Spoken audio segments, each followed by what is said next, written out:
Alan, the performance tonight maybe wasn't quite as fluent as the last two performances against Rangers, but same end result. It was a determined performance, you know, and for me that's every bit as justifying as a free-flowing performance. We're not going to be allowed just to play the way we want to play all the time, and Rangers did the best to try and, when in fact they did more than that. They did put us off our stride.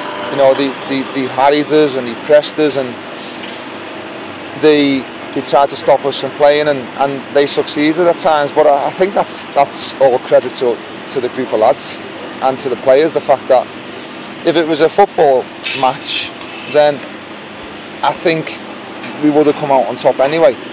You know, so Kenny set them up to really get at us and get in our faces, and they had success with that. But we scored a goal on the break which fell to us and we'd taken, and then you find your left wing back in the box, you know, with inside the last 10 minutes, and he managed to crop up and scores the second goal of the season.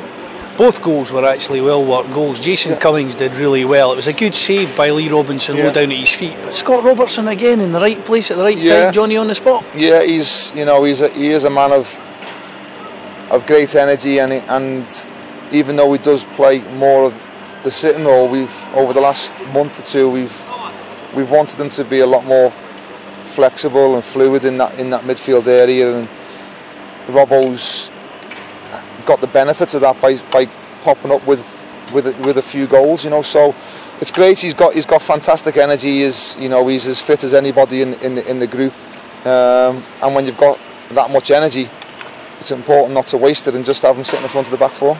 On the second goal from Lewis Stevenson, you mentioned some great work. MarkOxley quickly out to Martin Boyle.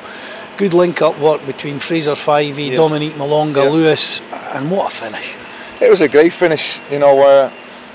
It was, you know, it just probably gave us that little bit of respite and all that time, because the lads had defended heroically. They stuck the bodies on the line, and you were just wondering, you know, whether Rangers were just going to maybe nick one by putting us under more pressure and putting balls into the box. But, you know, every time a ball came into the box, there was a white jersey on the end of it. You know, the appreciation for being in the right place tonight was great. It must be great from your point of view as coach to see the commitment there from the players. They looked like they didn't want to concede anything there tonight. No, they're a great bunch of lads, and they're playing on everything that I'm asking them to do at this moment in time. They want the season to be a success.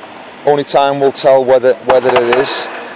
But if they keep putting performances in like tonight, and what they have done over the last few months, then we'll give ourselves a chance come the end of the season of maybe challenging to go up, and maybe a bit of silverware. You changed back to the 3-5-2 formation tonight. Was that a tactical decision to just try and outfox Kenny McDowell, who might have thought we'd have stuck with a 4-4-2 with the diamond? No, I just knew that Rangers were going to get the full-backs pushed on. I wanted us to try and dominate the midfield area, which we didn't really do as well as what I wanted. But I wanted an extra defender in there because I knew that they were going to put a lot of crosses in the box. I knew that they had decent height in their team. They're quite a big team, and in the end, it fell in my favour and the team's favour, and we've got a result. I would have liked us to play better, but for me, that is just as rewarding as the 4-0 that we played at Easter Road. You know, because at the end of the day, we've got exactly the same points for it. But it was a different way of winning a game of football that you need to do. We're not going to be able to play lovely free-flowing football and score 2, 3, 4 goals and win that every week. You know, we need to roll our sleeves up. We need to dig in, and tonight was all about that. And is there a psychological lift there from climbing to second place in the table at this stage? it's great for the lads. Whether it's a psychological lift, it'll definitely give them a lift. I would still like to be in Kenny's position where he's got 3 games in hand, you know, because potentially that could be them 8 points ahead of us, you know, so I would take that all day long. But it's nice to look at the table tonight and see that we're in second, and we'll enjoy that, and the lads will enjoy that for as long as it is. But I'd say Rangers know they've got a serious rival now that's chasing them.